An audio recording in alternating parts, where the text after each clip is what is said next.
Hey, Evening. sorry, people. I know we're a few minutes late. My apologies. Paul was coaxing me through how I do these polls. As last week, Paul was spot on with it. Me, as you know, I'm not the best tech savvy minded, but so Paul was trying to teach me. So apologies. I know Joe mentioned at the very bottom. Come on, Steve. So finally, we're here. So first things first.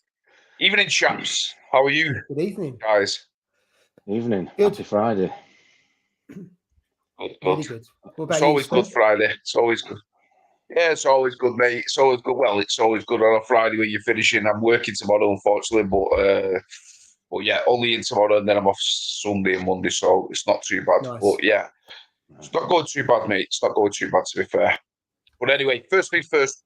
Jay having troubles with his camera. Seems to just be having it's just not locating on his computer. So hopefully, fingers crossed, he'll be able to join us. I don't know when it's going to be. He's going to try and keep us informed via the chat. But yeah, hopefully it's sooner rather than later. But you never know.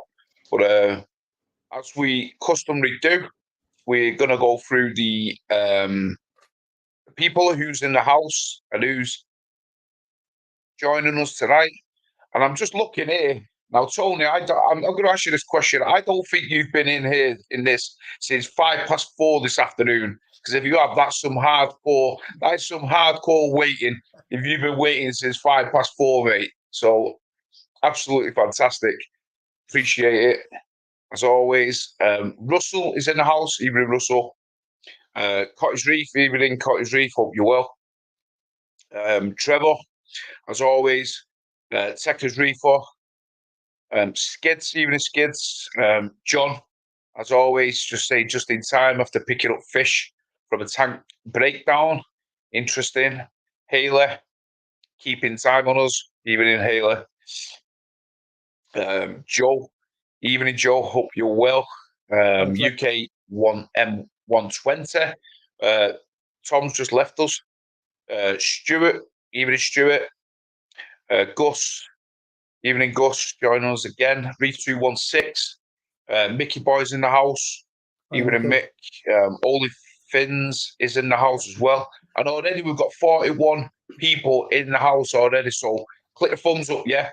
It's really helps the channel. It helps us grow even more. So fingers crossed with the YouTube algorithm, they'll be able to push out some more people so we can have more watchers. Evening, NG Reefer. Hope you're well. Chris Allen, evening, Chris, as always.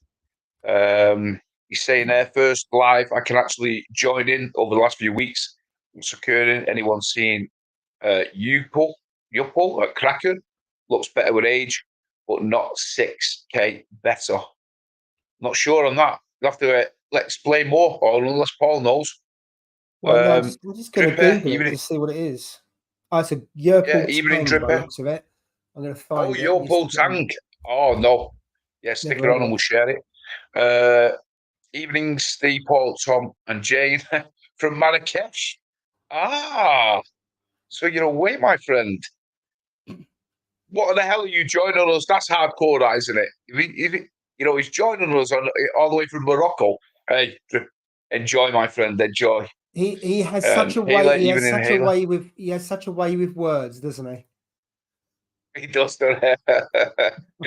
Yeah, he does. Enjoy. Oh, he's at a wedding, he said. So enjoy your wedding, Ripper. Ayla, evening, Ayla. LG Auto Care. Evening, LG. New. I don't think I've seen you in the house, but thanks for joining anyway.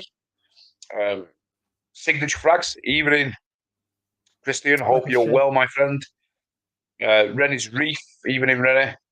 Carl. Evening, Carl. Hope you're well. Scott, as always. Julianne. And we have caught up. So everyone is caught up. Before we do anything, Paul is just sharing this. So this is the actual tang that Chris, was it Chris who mentioned? Yeah, Chris. This one is in Kraken. He said Kraken Corals, he said it's in, didn't he? He did, yeah. I'm sure I've seen £6,000. Yeah. I've seen my God, mate. book. It looks look nice. I'm not being funny for 6K, wouldn't you? Yeah, but a couple of different photos. So it's got a little bit of purple in it. That's it. And to me, it looks like a mix between a yellow tang and a gem tang. A little bit, doesn't and it? A gem tang, yeah. If you look at that, the coloration on the the body, and then the fins are like a yellow tang, and of course, then the shape of it, unsurprisingly, is it does more like a yellow tang. It does. Oh yeah.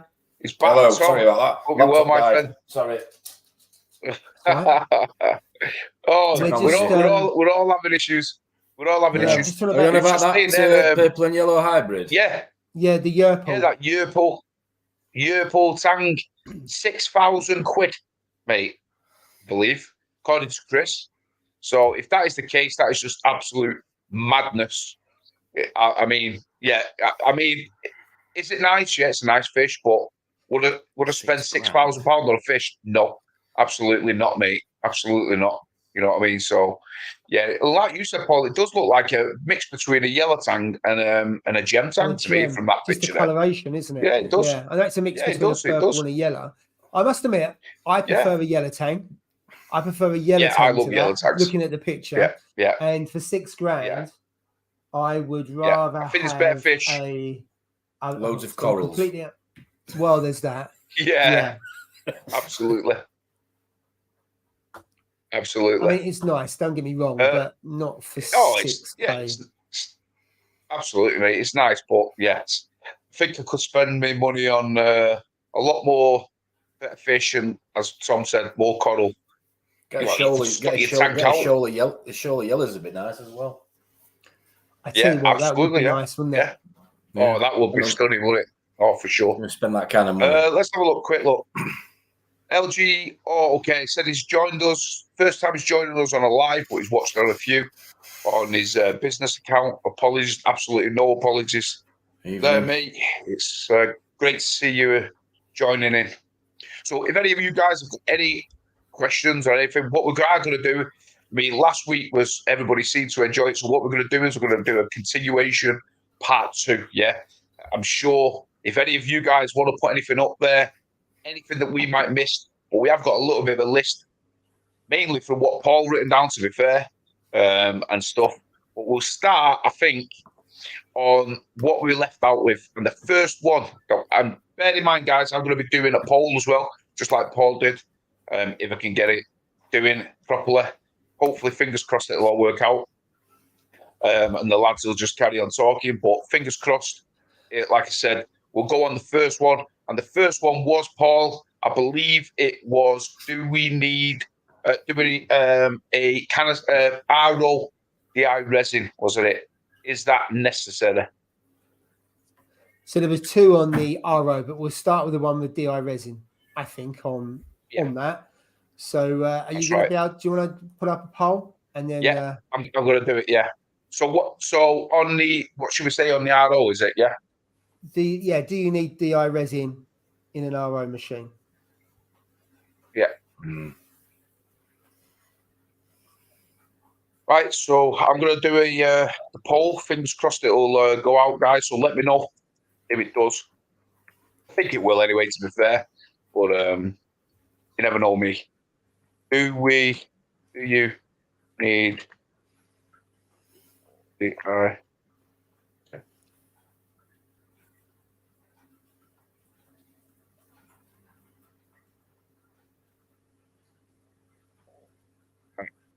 Just put, do you need DI resin? So we'll leave it at that. So you there? There we go. Yeah, it's come up. Yeah. Has it come up? Voted. Splendid. Yeah, it has. Good. Right, so I'll go ahead. What do you reckon? Do you, Paul? So can you run an RO machine without it? Yes, you can. However, you will burn through the membrane really quickly. And I think you will struggle to keep TDS at 0, because I find with mine, I've got TDS that goes in at over 300. So really crappy, dirty water.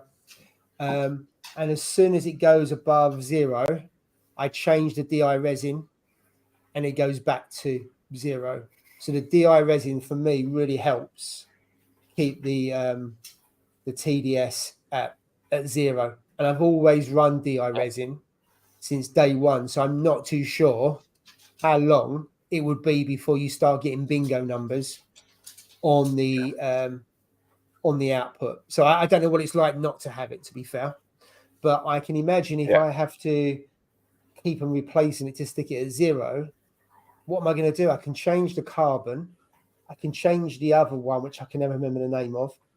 But I'd go through some membranes, and the resin lasts me ages. 5 litres cost about 40 quid. And that lasts me 5 months, I think. Whereas a membrane, I can't remember how much membranes are, but they're probably about, what, 40 quid? So that's my they're view. about 40 quid for a 150 micron. Yeah. Yeah. What do you think? Wow. Pre-filters you can change quite easily, and they're quite cheap. Pre-filters, they're about 10-20 quid for 3, aren't they? I think I've experienced poor quality resin, I'll be honest, fairly recently as well. I normally get a 25 kg sack off Amazon for about 110 pounds, just to give you some sort of comparison. So if you buy a bigger sack, you pay, there's more outlay, but you will save in the long run. And if you buy a good quality resin, it'll last a lot longer. And again, I've been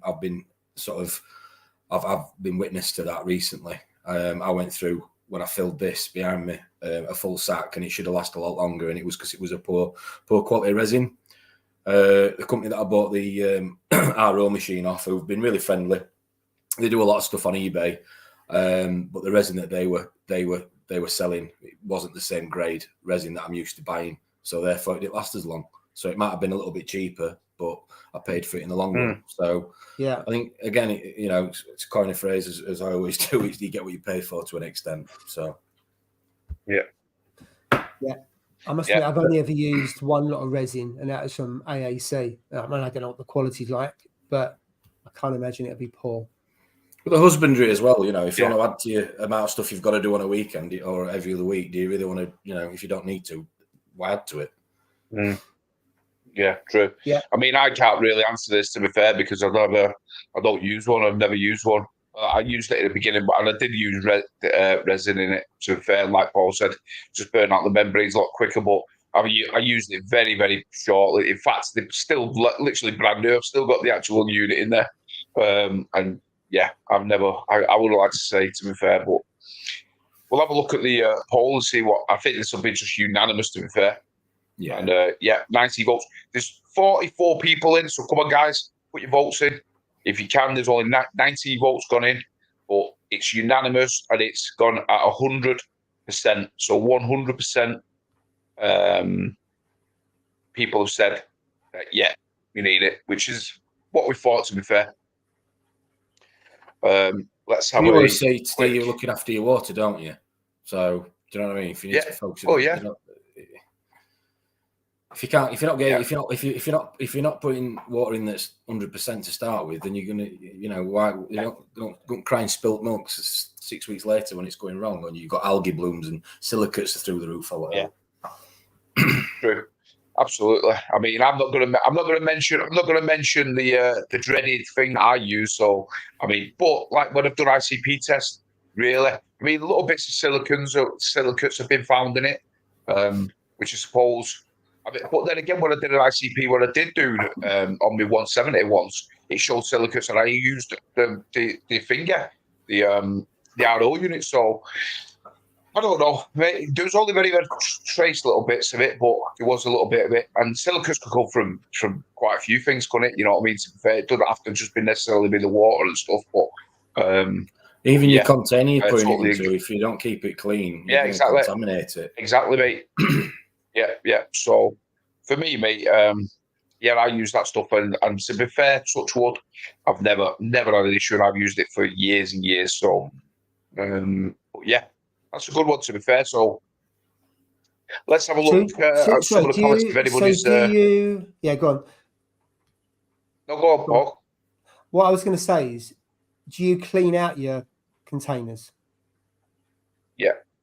So what do you just rinse it out, or? Well, to be honest, the thing that I think it could be in retrospect, yeah, is I rinse it with boiling water. No, boil it, but in the kettle, yeah. So I put boiling water in it, yeah, and I rinse it, like give it a shake around, put the top on, shake them around, and all that, give them a proper clean that way, and then tip them out, yeah. But I'm thinking, is maybe any of the residue of the normal water, from the kettle and all that, when I've not drained it all, when you tip it up and you're tipping it out and stuff.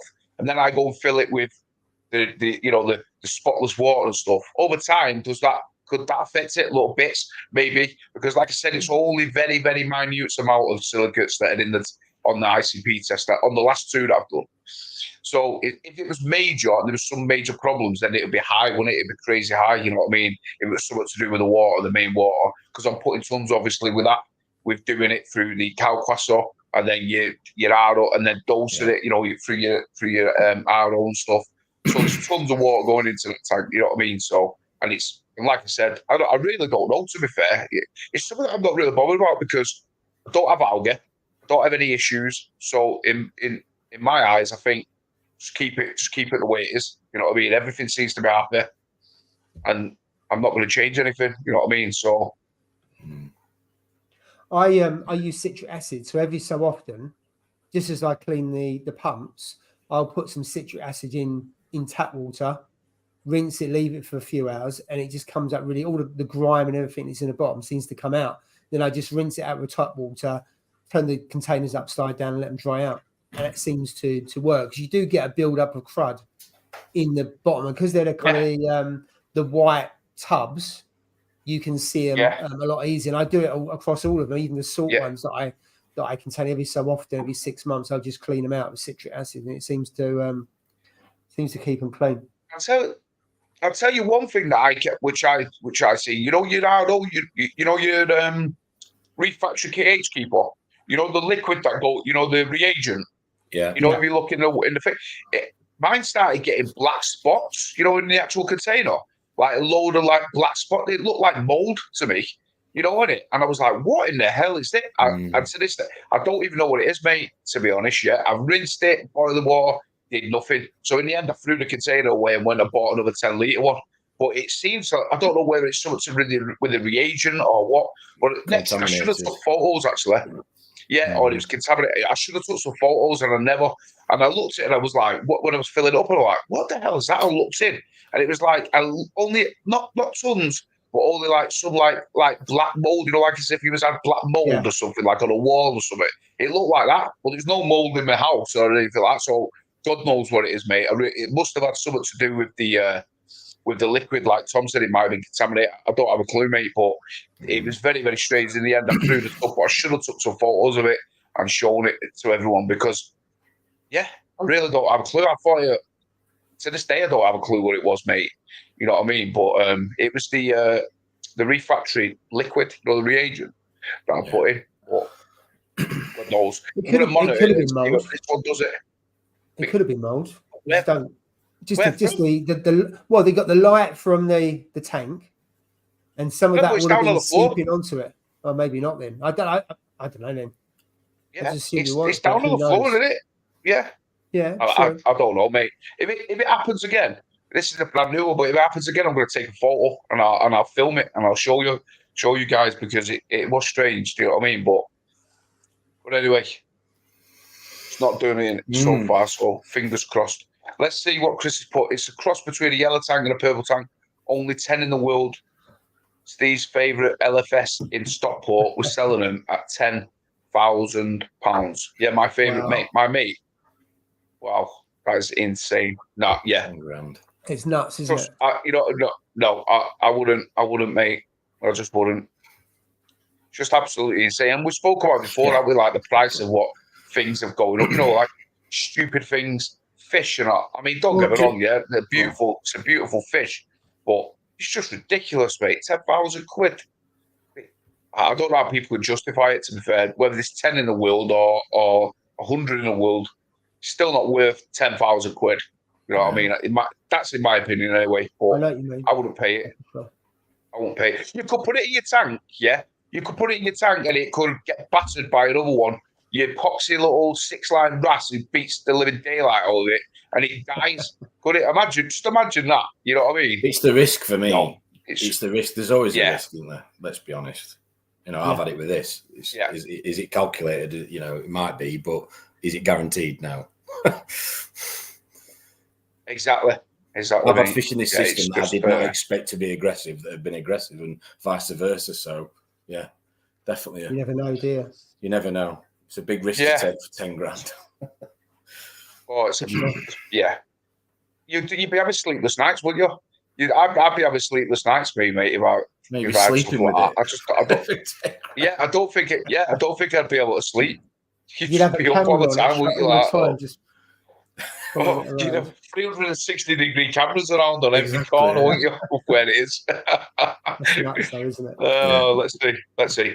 Right, so that was the first one, guys. So let's see what the next one is. So the next one I'm going to go with, is do expensive lights. So expensive lights. Now this could be controversial. It could be for, it could be against. I think this could be pretty close, to be fair. You know what I mean? So I'm gonna go with Tom this time, because we worked with Paul last time. So Tom, do we need expensive lights? No. No, I'll buy him. No, I'll get him instead. No, I think, again, like I say every week, it depends on what you're trying to achieve with your tank. Is it necessary? You know, they're not. Yeah. If you're running a mixed reef, if you're new in the hobby, I've seen people with, achieve some amazing results with lower end kit because they really know what they're doing. You know, you were talking about, do you need it to send you a text message? Do you need to be able to have an app on your phone? No, you don't need any of that. Is it nice? Yes. You know, again, it depends on the person's individual circumstances, I think, and what they're trying to achieve. You know, I've had great results with T5s. You know, not going to open Pandora's box tonight, but that's not ended being very well for me with the heat aspect of this because of the enclosure, because of the pelmet. But at the same token, I had one of my best tanks ever on Gen 2s, which you saw, Steve. I ran a massive SPS Dom tank for 3-4 years on Gen 2s. You know, so again, it depends on what you're trying to achieve. I think if you can afford it and you know how to get the most out of your equipment, then if you can afford it and you don't know how to get the most out of it, then I probably won't bother, because you can get the same out of it by spending less, or achieve more, or the same by spending less. If that makes any sense. Just when it comes to your spectrums, no, I get you. That. Would you agree? No, I get you. I get you. The only reason I think that I would buy expensive lights is if you're buying a brand that you trust, that you're buying into that reliability. And if you believe you'll have them for a number of years, then it doesn't actually end up being expensive. So I got the Gen 3s when they were hadn't been released very long.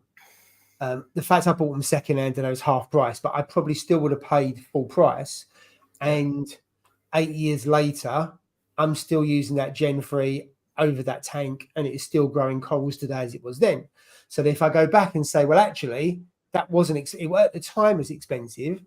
It's not expensive now because I haven't had to replace anything in terms of buying a new light. So I think you could say, well, actually, if I go and buy, let's face it, if you look at Radian G6 with the mount and everything else, what's it? Not far off of £1,000 for an XR30. You think £1,000 for a light, that is a lot of money.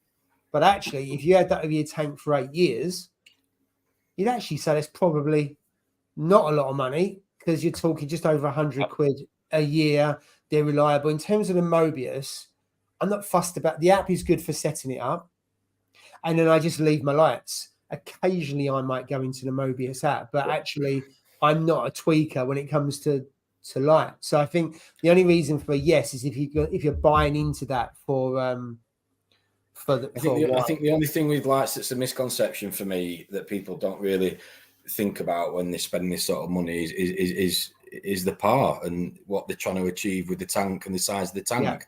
You go and spend 2-3 whatever £1,000 of lights, but you don't know what the light's actually doing to your water. You're going on what you think it's doing based on what somebody's told you or an app's telling you. You need to know what, and your tanks can be different. It's going to be different in terms of the depth of the water, where the corals are.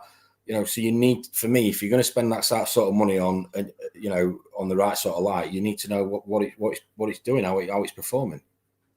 You need to. I mean, I know you. I mean, I tested the PAR on this, and you need to know the PAR because of it's helpful if you know the PAR, because then you know really where you can put corals if you understand the corals, and straight off and understanding actually, are you gonna, you probably won't undercook it, but you'll overcook it, because if you undercook it, they'll probably go brown, in which case, well, actually, certainly SPS, that they're probably not getting it. There could be other factors, but insufficient light sometimes leads to brown corals, and I know there's other things like nutrients as well, so it's not purely that nutrients flow or flow. Absolutely. So there's a combination of things, but you can buy some really good secondhand lights at the moment, and they will grow SPS. The Gen 4s, there's not many 3s about. I probably wouldn't buy Gen 3s anymore because I think they've been around too long, but there's not much difference between a Gen 3 XR30 you get for about £100 with a mount about 120. And that's if you've got a 3-foot tank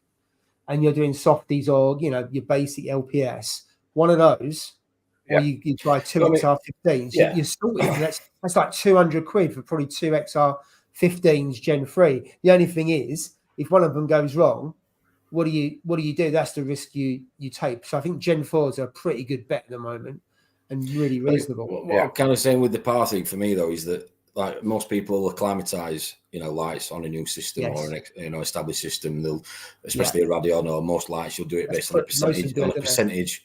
percentage increment, won't you? You'll increase it over a period of time. Yeah, my 2 weeks, 40%. But my question is, you might think you're increasing it 5, 10, whatever percent, but how much? What does that 5, 10% equal in terms of PAR? That's what I'm saying. Yeah, you don't know. Yeah, you're guessing. And it's better to be safe than sorry by doing it gradually in lower percentages.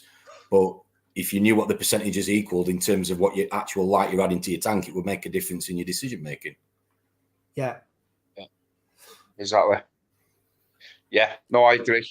You don't like, and to be honest, it goes with everything what you said and what people are saying. I'm just scrolling in on the chat as well, like what people you go with, exactly like what Joe said. You go with what you can afford. You don't need the expensive lights. You don't need, and like Paul says, you can get that many good second-hand ones. You just elaborated there, Paul, your Gen 3s that would perfectly be adequate to grow, like you said, softies, even now, LPS softies and stuff like that, and things. So you don't need crazy expensive lights for sure.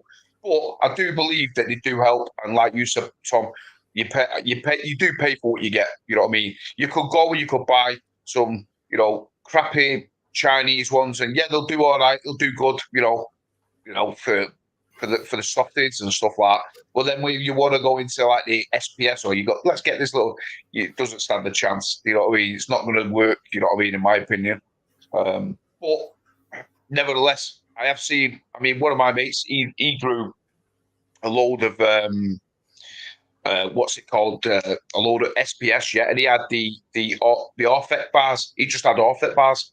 You know what I mean? And he grew some really nice SPS corals in there. So you know what? And they're not that expensive, are they? Really, to be fair, they're not in the brackets of, like I said, the Radions of £800, £900 and stuff like that. But I love my Radions. I think since I changed from the HD 26s, the AI ones, to them, it was night and day. I could see the difference, but they were older technology. You know what I mean? Whereas when I went onto these, it was like having a Mini Cooper and then going to a BMW. It was totally different, mate. You know what I mean? It was just like, I can see the difference. And that's the thing as well. More expensive. A lot of these companies have spent millions of pounds researching, what they're talking about. R&D and R&D and definitely, mate. So let's go on to the vote. So we'll end it, and 22% said yes, and 78% of you guys said no. So do we need expensive lights? So the majority of the people said no, which I think is we are all in favour of. So let's see if we have any more comments below. So yeah, Scott said regarding the lights, expensive lights are speculative. What's expensive? T5s and expensive long term. It's more what is the purpose of the light? Just for fish or for specialist corals? Absolutely spot on. And Joe said you go with what you can afford, so probably don't have anything. She has the G5s, and Scott advised her that they was running them wrongly, and now the fab. So yeah, like you said, that's perfect. So let me see. Yeah, we've caught up with everything. I think the only thing. Sorry, Steve. I think the only last thing I'd say on lights is again, it's like what Paul was saying a minute ago with the Radions. Is if you're looking at upgrading or getting a light to start with, I suppose you're never going to know how long you're going to be in the hobby, but most people want to be in it for a long time. So I think I'd just invest in a light that is going to last you. That if you decide 2-3 years down the line you want to try something different, it's up to the job basically. Yeah, You're muted. Can't hear you, fish. You're muted, Paul. You've muted yourself. Oops, sorry. I mean, when I got this tank, the Red Sea light came with it, and I had no intention of upgrading it. And for what I've got, it seems to do okay. And I only run it about 55%, and the par was about 250 at the top. I need to probably redo the par just to make sure it's pretty consistent. I know Jay got similar tank, and he put a Gen 5 on his. Now, I can't remember why he put a Gen 5 in. I don't know because he read about it or whatever it was. I don't know. And then he sold his existing light. So this one grows corals fine. And I know when the Red Sea one come out, they've got quite a bad rep. But then as people use them more and more, they've got a good reputation, especially the 90s, because the 90s are obviously more powerful than the 50s. And then you got the 160s, which I think are really powerful. So I think, these lights, which are cheaper than Radion, and they seem to have a good reputation. I've got to say the Red Sea app's pretty good. And you can get onto it and you can mess around with it to the heart's content, just as you can with Mobius. So, this is a different light. 'Cause I've always had Radion. So this is the first set of lights that have not been Radion, and they're good lights. I like them. Given the choice, I'd probably still go Radion. Now, whether that's out of habit and reliability, I'm not sure. But for me, you can't beat Radions. And even on one of the tanks, I've got it hanging from the garage ceiling. They're probably about 18 inches above the height of the tank. And the spread and the corals at the bottom still grow and stuff like that. And whereas these mounts are probably, 9 inches? It's like double that. And they're Gen 4s, and it still gets to the bottom of the tank pretty much. And they're only running at about 55. Might do a little bit. I wouldn't put certain corals on the bottom of the tank, but that's pretty good. But you can open another no end of conversations or questions about lighting. How big's your tank? On light, all that sort of stuff. So there's loads of different questions to be had. But go with what you can afford. And ideally something that's going to last you, for me, as long as you're in the hobby. So you don't have to keep replacing it, because you'll end up paying more in the long run, because you might as well have just invested in something decent in the start. Yeah, you do, mate. Totally agree. So yes, let's go on to the next one. So we're on to interesting bacteria dosing. So do we not need bacteria dosing? Well, I know what this, in my opinion, I know what this is going to be, but we'll leave it to you guys. Let me put a poll up. While I'm putting a poll up, you sort out which one's going to talk about it. Paul, seeing as you've been dosing a lot of bacteria, we'll leave you to it. Having said that, you've been dosing a lot of bacteria, Tom. So one of you's. What do you reckon? Do we need if you'd asked me a few years ago, I would have said no. I think with live rock and all that bacteria on the surface area that you get, you didn't really hear people talking about it. But I know if you're putting dead sand and dead rock in, you've got to bring it to life. Now, I know you can put rubble rock and other stuff in, but for me, and I put it in the video that came out today, bacteria dosing along with copepods and all that kind of stuff. So it's a mix. I think it's a yes. You don't have to, but I think your tank will take a hell of a lot longer to mature to where you want it to mature if you don't. And also, people use bacteria to actually cycle the tank, don't they? So you think of, I think, you know, colony and Dr. Tim's, it's a form of bacteria. So, you know, when I cycle tank, I still use the prawn, and that still gets you through the cycle, and everything else, and you can put fish in. But I think not, you know, to start your tank, to mature the tank in that first 12 months, I'm especially I didn't do it as much as I should have on this one with dead sand and that. I'm definitely in the camp of yes, bacteria, along with other critters as well. Yeah. Oh, going on to that, yeah. What's it called? Gus did mention, and I did watch your last video. I watched it before, Paul, and I was well impressed with what you was talking about. The 5 things that what you the 5 things learned, that I'm familiar today. Yeah, what you absolutely, mate. I really enjoyed it. So if you've not already watched it, go over to Paul's Fish Palace and check it out. His latest video was really informative, especially if you set up a new tank or you're going to set up a new tank or things like that. It was really, really good. So yeah, definitely go and check it out. It's one of those where I've done a number of tanks. It's the smallest tank, and I've had to change how I reef because I'm a lazy reefer. I make mistakes, but on a smaller tank, I think you have to be on it more. And it was just really 5 things that I've done that I shouldn't have done. Yeah. Fortunately, the tank's still here and the corals are growing, but it would be a lot better and a lot less hassle if I'd followed stuff that I know. Put it this way: all the 5 things you go, "Goal, how did you not do that?" kind of thing. But it's things that you just you let it slip. Yeah, but don't you? Yeah, but don't you find like obviously, as we all know, like with my tank, it's getting shut down, and then I'm going to start a new one. But don't you think like sometimes? I mean, I know it's a cliche in saying it, like you think you should stick to what you know and stuff like that. But the whole idea of like when you set up a new reef tank, it's like sometimes I don't know whether I'm wrong in saying it, but I think to myself sometimes like what a challenge to see if us do something different, or set it up, go about it different, Is it going to change is it going to alter it in a way of like what I think it should do or not, or do I stick to it? A lot of people are wearing like edging away and doing something different, like you did, Paul. You didn't put live stand in. You put dead sand. You had your dead rock, like you mentioned in your video, and it took a lot longer. You had a lot more issues with that tank than you did with your other ones. So it does come back to the point of where you think, well, you know what? I'm just going to stick to what I know.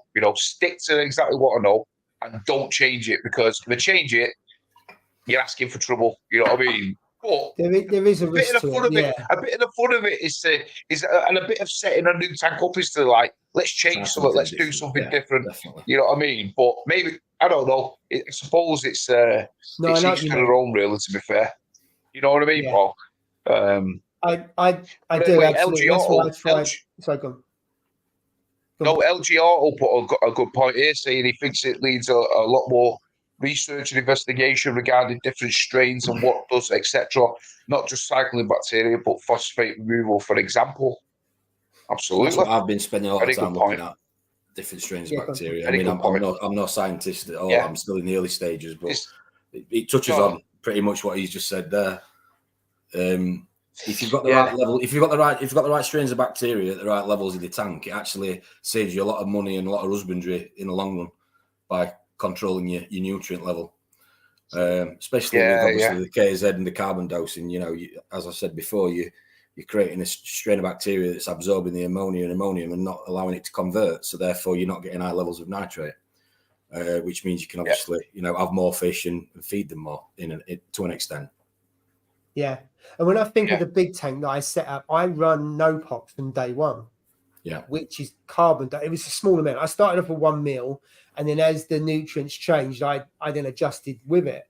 And maybe that was just something that I fell into, that to your point with carbon dosing in a combination, that's one form of something that helps you nutrition and parameters and stuff like that, which is a fair point, which is you don't really hear many people talk about carbon dosing, do you? It's definitely gone out of fashion compared to how it was 4 or 5 years ago. I think it gets a bad rep because I think people don't necessarily know how to start using it. Because a lot of people start using it and they overdose it, and then you get all slime, you get a bloom because it takes a lot of the oxygen out, and they think, no, it's rubbish. It's just going to create a tank blowout. Well, actually, it's like anything. If you do your research and you start off slowly and gradually, I'm not saying you can't go wrong, but you've got less chances of it going wrong. True that. I've got to admit, when I had sorry, Tom. I've got to admit, when I did a 170, I did do exactly the same as you, Paul. I did dose no pox in it, but I was using all the Red Sea products then, from everything from the test kits to their calcium, alkalinity, everything, the whole shebang sort of thing. And I was dosing their no pox, but like you said, it was like 1 mil a day. But it just the tank got that used to it, then it remained stable. Nitrates remained at a point, phosphates remained at a point. It just remained so stable. It never hardly fluctuated. And at the time I was doing water changes, then I never missed a water change. There was no problem because I knew I'd test it again and it would be like the same. Nitrates would be similar, phosphates would be very similar because it just got used. But they did come a point where they started to raise up. I think I had a couple more fish, I'm sure it did. And the nitrates and phosphates started to rise. So obviously me, new to the reef and stuff like that, I started to panic, so I started to raise it, and then exactly the same thing happened. All red slime in the sump, you know what I mean, all over the pumps. It was everywhere. And then I was like, no, I'm not going to do this, and I stopped for exactly what you just said, because I basically overdosed it in a sense, you know what I mean, taking the oxygen out of the tank. It was just crazy, mate. So, and then I never ever started it. I've still got a bottle in there for an emergency in case I needed it. I think it might be out of date, but I've never used it since. You know what I mean? That's a fair point. The Mickey boys put there, and I think also Haley did as well, in terms of adding it for cycling the tank or post cycle to help the tank mature and progress. That's a fair point. Absolutely. Let's see. So what is the result? So 27 volts and breeds those bacteria. 59% said yes, and 41% said no. Quite close. So that was interesting. Interesting. So that's that. Let me see if anybody's mentioned anything in here before we go on to the next one, guys. My experience is just with tropical tanks, but I think every little helps. I'm cycling my reef tank with bacteria. Absolutely. Gus is also saying it was a great video for him starting out. The information is great, and not just for the nano tanks. Haley's, I think, coming back onto what you just said, Paul. No, you don't need to dose. But dosing is different for using bacteria to cycle. Absolutely. And yeah, a lot of people did used to use the vodka, didn't they? They used to use the vodka and stuff. Yeah. As opposed to the cheap version. It was cheaper to use vodka. You know what I mean? Than it was to use no pox. NG Reefer, he got dinos from no pox, bottomed out too quick. Yeah, exactly. That's it. You can always overdose for that stuff. It's such a fine line with that no pox. It works. There's no doubt about that. But it can work too quick, like you just said. And then before you know it, bottoms everything out. And like you said, you get dinos and everything. It's always harder to come back from them. Dinos and, like I said, cyano and things like that. It's a lot of things. But Scott mentioned nitrobacter 7. Yeah, I did dose that. I used to dose that all the time. Actually, I used to get the Brightwell one and just dose it. The Brightwell, and just dose it every week or every 2 weeks or when I remember. To be fair, yeah, I'll just get a cap full, a couple of caps, and just dose it into the system. And yeah, it's a really good product. That, to be fair, I think I'd agree that it's not necessary, but are the benefits to it? I'd say yes. Yeah, for sure. And Mickey Boys put white vinegar as well, works well. Scott, no pox. Well, the Lemdeer build up. So I never had and LG Autos. I know. So sorry, just going back to that, I've seen people for Scott's one around the build up. I did an ICP test every so often, and I never found that was an issue, even though I dosed the tank for 6.5 years. Most of the time I was doing water changes, not, the first 12 months it was kind of, or 18 months, it was 10% every week, which would have helped. And then later on it was periodically. If the sump got too cruddy, I would clean out the sump and stuff like that. But I have seen people say that you get a build up of that. And it never was an issue. On the ICP, it was higher than other tanks if I hadn't been dosing, but it wasn't in the kind of red zone on the Triton to think there was an issue. I must admit, I don't know what if you have too much of that, maybe I should know. What is if you have that, what problems does that cause to your tank? Scott, do you know? Yeah. Because I don't know if it's too high. Too much of it. What can it do? Yeah. Because touch wood, comment below, Scott. Problem. Let us know if you know. Thankfully, Ailey's put, if I get super lazy and busy with life and not notice where my levels are, I have run fawn and manning bacterial energy with no issues. There's that many different bacteria, isn't there, out there, mate? There's just so much, isn't there? It's just hard to choose, isn't it, which one you're going to go with? You know what I mean?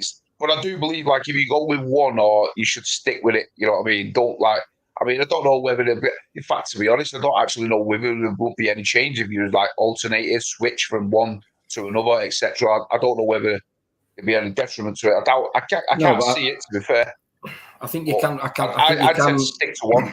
Yeah, I think you can run a tank too clean as well. I will say that you can run a tank too clean. Oh yeah. I've experienced that, and I've seen people have problems with it. So I'm not saying that's necessarily. I'm not saying that's necessarily linked to bacteria, but there will be some similarities to that. Yeah, agree.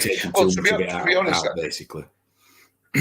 Yeah, I mean, remember, like years ago, it was always finger, like, the old school reefers. They used to say, "Oh God, you used to have phosphates. You have to be really low. Nitrates have to be really, really low. Yeah, you'll get the best color. You'll do this." And now they've all done a 360-degree U-turn and said, "Yeah, now you can run your phosphates of this, you can run your nitrates of that." I know that when I first started and I was doing this SPS, and I was having lower, I was going what people saying, let's go lower, yeah. So I was aiming for super low numbers. The colours and the things just wasn't there, especially on SPS. They just wasn't. Look a bit washed out, don't they? And then I started, they were just washed out, mate. And then somebody was mentioning to me in one of the things, saying, "Well, listen, it's like you starving yourself. Yeah, if you starve yourself, you'd not only thin out, you go like a twig, but you'd just be pale. And I thought, you're right, that's exactly right. And then I started to raise it up. And mate, some of my corals have never looked as good when my nitrates were like 25, 30 parts per million. Phosphates were like 0.15, 0.120. The higher numbers. And they look better, mate. But then you're always on the edge then, aren't you? What happens if something spikes and then it goes too much? You know what I mean? So now I tend to aim for a certain number. If it's not specific, let it fluctuate a little bit. But it's done all right for me. But it's. But I think that for me goes down to your feeding schedule and your lifestyle in maintaining your tank. If you put loads of food in your tank and you're trying to maintain, certain numbers, but you're not going to do a water change or you're not going to test your water, then it's going to go pear-shaped. So again, you need to be honest. What time can I commit to this tank? A week or a fortnight, whatever it is, and what am I trying to achieve? For me. Yeah. I agree. Right then. So the next one is, let me see what it is. Paul's put these, and it's a canister filter over a sump. So doing a canister filter over a sump. Paul, as soon as you put that one down, I'm going to leave you to explain. Well, I didn't. I took these from the comments last week because I've never used a canister filter. I haven't either, so I've never used one before. I've either used a sump tank or an all-in-one like this on my very first tank. Yeah, at the back. I've never used a canister filter, so I've got no idea about how easy it is. I mean, I've seen videos for freshwater and canister filters, and some are more easier than others. Some you can just, I think, just turn a gauge and it shuts the water off and you can move it, and others are a bit of a pain. But I couldn't compare a canister filter to a sump. I'm sorry, I've got a clue. Yeah, I think size will be a big caveat to that, won't it? In terms of location. And if I think some people use canister filters if they convert a tropical tank into a marine tank from memory. Yeah. I mean, there was a massive thing you want to say, like canister filters with the breeding grounds, weren't they, for nitrates and phosphates, you know what I mean? But that just goes on to your husbandry, doesn't it? You know what I mean? If you've got to keep them super clean. Now, I've got, true. And I've got to admit, my good friend at my very good shop, which we're not going to mention. We're not going to mention Abyss. They do run their main display, on two canister filters. You know what I mean? Their main display. It's not on a sump. It's on two canister filters. And I've got to admit, it really is a nice tank. It's a stunning tank. Loads of black tangs in it. It's beautiful tank. I'll give them that one. Yeah, they know how to do it. So they must keep that absolutely spotlessly clean. They must maintain it religiously because it's still going now. And I've been in the LB for 6 years. 6 years, and it's still going strong, I believe. So in a way, does it not come up? Joel's saying there's ball hasn't come up. I can see it on because I've got something else running by the. So it's working, Steve. Yeah, I can see it because 20 people have voted. Joe, it has come up. Yeah, it has come up, Joe. Well, let me just check. Yeah, it's up. Yeah, so like I said, they do run a super is a beautiful tank. I'll give them that. And on two canister filters, but would I personally run would I try one as an experiment, as a little nano one? It's possible. It's possible. You know, like a little small, like as an experiment to see if it could work. Yeah. But would I take it over the sump? Never. I just would never take a canister filter over the sump. Just think a sump offers so much more.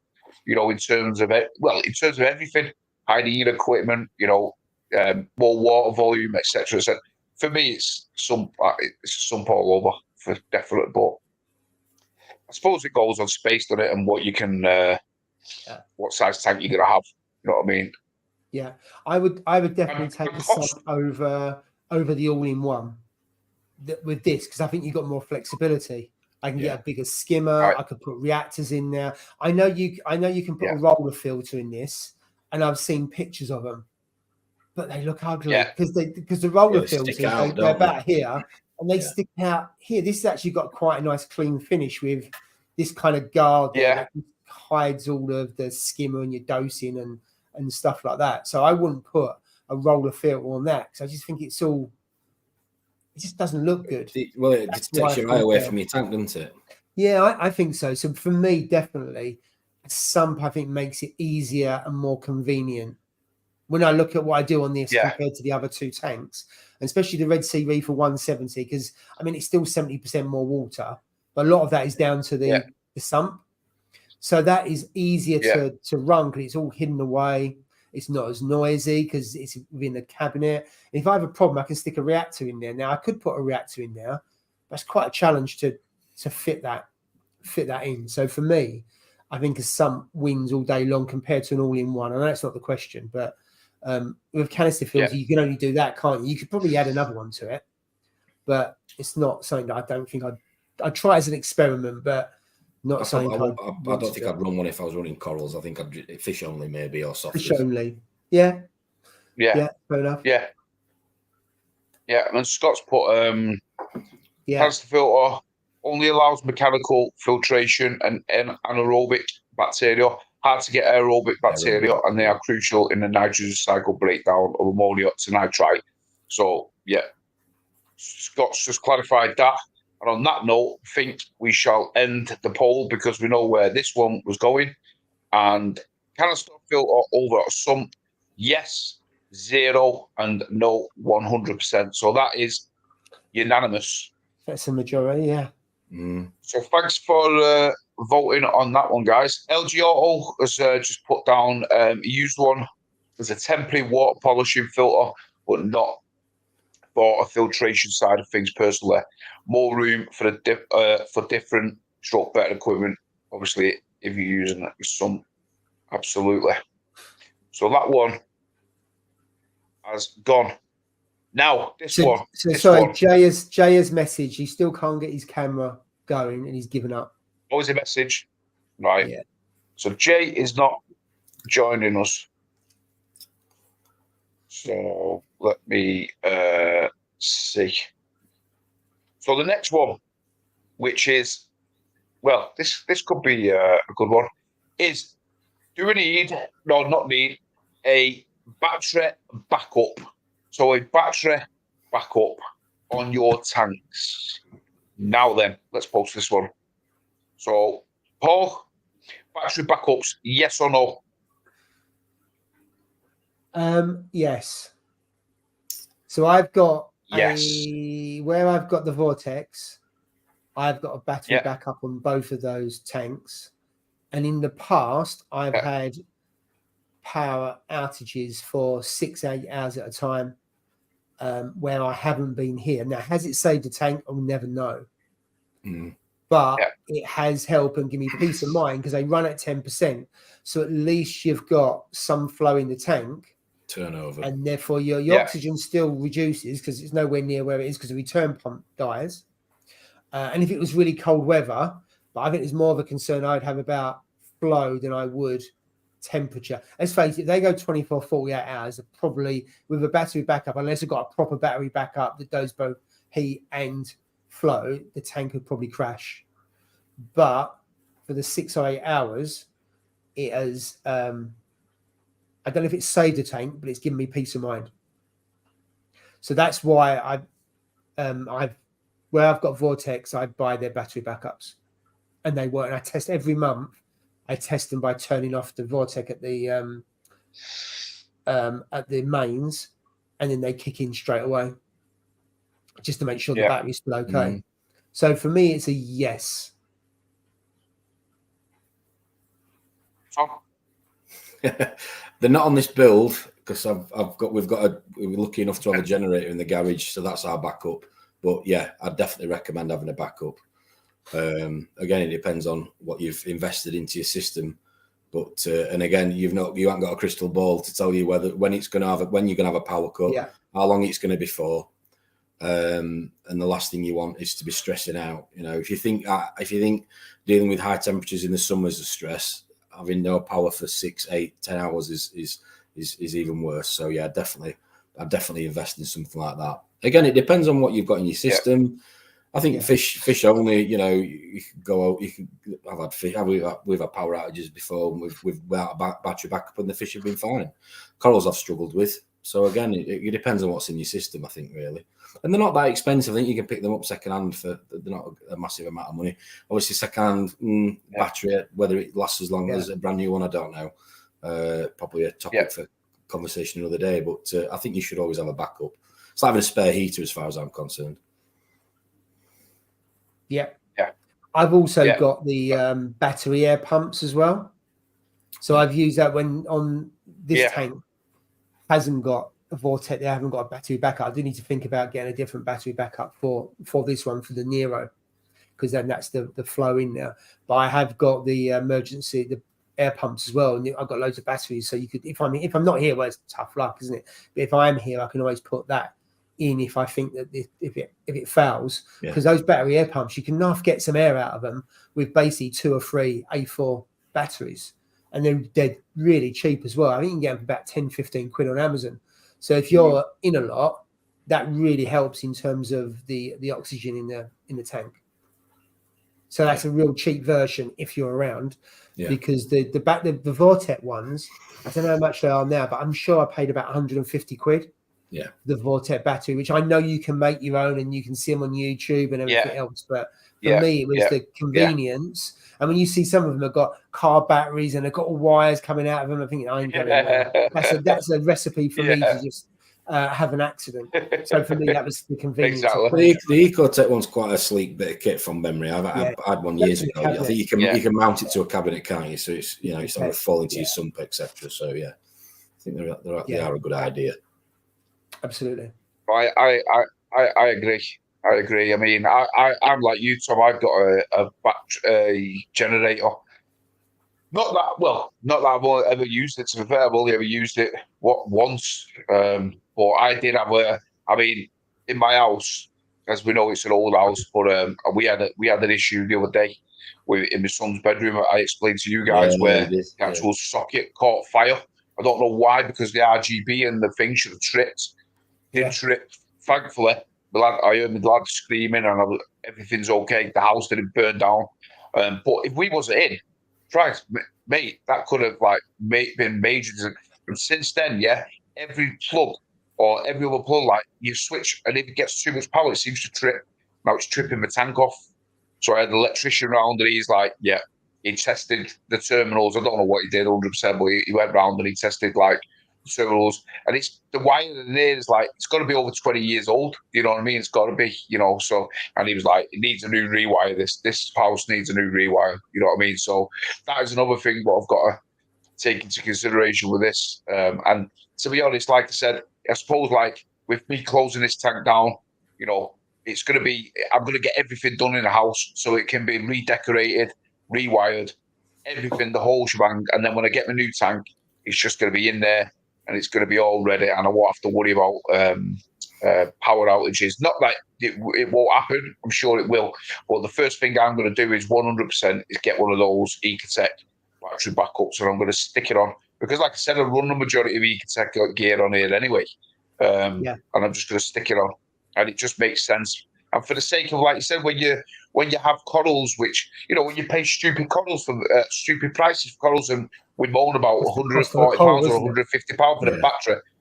You know what I mean? And you're spending £100 and £200 on a single head of coral. It just doesn't make sense, does it? You know what I mean? You just best off going to do it. Not just that. I think if you didn't have a backup, whether it's a battery, a generator, whatever, and you had an issue, how are you ever going to know that you wouldn't have had the issue if you have had it? It's just that little bit of peace of mind, isn't it? Really? Yeah. Gus is saying there, how much is a battery backup is something he's never thought of. As Tom said, I mean, you could go online, you could go on YouTube, like Paul said as well. You can see people making them and how they make them and what battery they use. But I think they're about 169 or something, 179, something like that. I think they are. The Ecotech ones are 200. What you can get, £200 now. I'm going to share my screen. Yeah. Where are we? So if you put that up, Steve, because what you can see on there is it's not just the Ecotech ones. There's other, because some people use the servers, the computer ones. That's right. You can get the kind of server batteries. These ones, it's like 201 quid. Yeah, so it's these. I've got no idea what that would actually power, but I do know people that don't use the Ecotech ones, but they'll buy the computer battery backups that they back up to their servers and other stuff like that. And that one, you can just see how many watts you can put through it, and then potentially you could put a heater on it. Although heater's probably one of the biggest amount of juice, I would say. You can do that. And then if you want to use the Vectra, you can see this Vectra. So what happens? You buy the battery backup, which is on the left there, 199 quid. And then you got to buy the 27.95, which is an adapter, which means you can use your Vectra on the battery. So the Vortex just plug in, they plug and play on the left hand side. But your Vectra, you need an additional lead for it. I must admit, I don't put the return pump on it. I just put the flow from the Vortex. That's the trick. Yeah, so hopefully Gus that explained it a little bit more. But basically it's as long as you got flow, got no surface agitation and stuff like that, your fish should be okay. Should be okay. Not saying they're not going to be peed off about it, but they should be all right. They should be good. But yeah, let's have a quick look. Haley's put down. She had a power cut, but a neighbour didn't. He thankfully allowed me to run an extension. Exactly. Well, to be honest, my mum and dad literally lived right at the back of us. You know what I mean? Really? And like my missus, they live literally right at the back of me. And my missus said you'll have to get about 6 extension cables and plug them all in, and then plug it into your mum and dad's. So I was like, yeah. Scott, yeah, we had a power cut. Neighbours complained as a part of the 240. Yeah, I don't care about the neighbours. All right, Scott. Oh, mate. Yeah. It's like having British Gas or something outside the front when they got the generators and the lights going 24/7. Imagine. Oh, mate. Been a nightmare in Yorkshire. Didn't last long, but certainly makes you realise how important it would be. Absolutely, definitely. And a new headpiece, fish people, woohoo. Evening, thanks for joining us. Really appreciate it. And John's put he can't have a generator in his first full flat. Well, I'm sure you can. Scott ran his for 2 days with his neighbours, so I'm sure you'll be all right, mate. Just open your windows, you'll be okay. Get them going. Let's have a look. Are we caught up to anyone? There's a few more comments on there. Oh yeah. You see what contraptions the Chinese hang out of their windows. I think he's commenting about to John. Yeah, but what John's put, I don't think the neighbours would like the noise. Yes. No, listen, if it saves your tank, mate, and all your cuddles. Yeah. The only thing I'd say with that is be careful though, because I mean, all jokes aside, you know, you've seen stories of kids' toys from China setting on fire and vape e-cigs setting on fire. You know, if I was going to put something under my cabinetry, I'd make sure it was something that was tried and tested, not something to try and save a few quid off eBay. Because if it went pear-shaped, you are going to have a completely different problem in the morning. That is true. Exactly. John's put, what can you plug in to a battery backup? I think on the Ecotech, on the Ecotech ones, you could only run the Vortex, and like Paul said, you can buy the adapter that you can run your return pump on if you're running the Vectra on that. You can't plug anything else into it. It's just designed for the Ecotech system. Paul, where Paul's showing you on the other ones, you know, the ones that are probably not made for retail. Yeah. I don't know what you could plug into them. It probably depends on I've never the really power. looked into it. So it depends how much wattage it uses, and then it depends on how powerful that battery backup is compared to what. So in theory, with those, you could put a heater, you can put your lights on there, but it's probably not going to last long. So you have to see how long that would last and what wattage you can run through it. Not that I've had it before. I've only read online on that. So Tom, you was going to say, I think. This could sound like a really random question. I don't know the answer to this, but something just popped into my head. Can you not buy an inverter to put into your cigarette lighter in a car that you could then put an extension lead on to then run into the house to then power something in your tank? Well, for your battery in your car won't last long. Yeah, but if you had the engine running, surely it would. Well, yeah, but you're going to sit in your car all night. Rather than a generator going and annoying the neighbours, mate. You might have a power cut at night. It's not saying you're going to have a power cut at night, is it? Let's be honest. You're not always on power cut at night. Yeah. But people have these little inventions where they have like a fridge in the boot and, I don't know, when they go camping. You probably could to a certain level. I don't know how much would overload it or it just wouldn't work. I don't know. But in theory, you could. There's no reason why not. Because all I'm saying is somebody hasn't got the Ecotech gear or wants a little bit of a peace of mind and they've got a car or whatever. I'm sure you can get it's called an inverter, isn't it? You plug it in a cigarette lighter and it's got a 240 or whatever it is, plug on it and run an extension lead to it. And I'm sure that'll be capable of running a power head for a couple of hours. Just an idea. Yeah, exactly. Bit mental, but you could be right, mate. You could be right. It's crazy. Someone brought out one for other equipment. I don't know really. I mean, there, I'm sure. I know, like in America, they're forever having outages, aren't they? You know, because of like hurricanes and tornadoes. They get generators, don't they? They get generators. Yeah, they just have it. Yeah, they have generators. I mean, they live in a part of the world where, like you said, it's just crazy, innit? They're forever. Things are always going out there. But like for over here, really, I mean, I don't. I mean, obviously, Haley. Who's been having loads of problems and stuff. Now, Steve. You're tempting fate. I know. I don't want to tempt it. I really don't. But you know, we are lucky in a sense that we don't tend to have many do it. You know what I mean? So compared to other countries, and the US seems to be the US is crazy. Yeah. But yeah, like you said, John, really, maybe it could be looked into, I suppose, but depends on the market, doesn't it? Whether they sell and stuff like that, because. It's just like chillers, isn't it? It's like chillers, for instance. You know what I mean? Yeah. It's like we have a sudden like heat wave for like 2 or 3 weeks or something, and everybody wants a freaking chiller in their house, don't they? You know, like to cool the tank down and stuff like that. Yeah, because they go mad.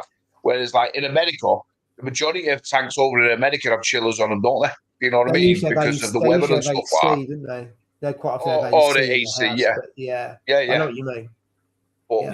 But the majority of them do, don't they? You know what I mean? Over here, you know, unless we get a little bit of heat, then, you know, people go crazy and go, oh, I need a chiller for my tank. And, you know, they've got the space, but it's not necessary. You don't need it. But anyway, let's end the poll. Do we need a battery backup? And 46% said yes, and 54% said no. So that's fairly close, that, to be fair. That's fairly close. Oh, actually. Paul's put, Paul, Scott's put, you can buy an inverter, but there's only so far a 12-volt battery can be stepped up. Campers haven't upgraded one, I would assume, camping battery in their vans. So before I go on to the next one, I'm just seeing what people are commenting about this before, so we don't overlap it. There, isn't there? Yeah, exactly. Gus put, what about one of those big power banks for camping? I suppose you could, but like it just goes on to like what Scott said, really. It's just like how long, and Paul, how long will it last? You know what I mean? Yeah. I suppose if you're powering a wave maker and stuff like that, it might not last that long. Depends on the size of it, I suppose. But it would work for a little bit, I would have assumed. Russell, mine was designed to run anything. 3 tanks, 3 heaters, air pumps, and a return pump. Oh, that's a lot. That's a lot of juice.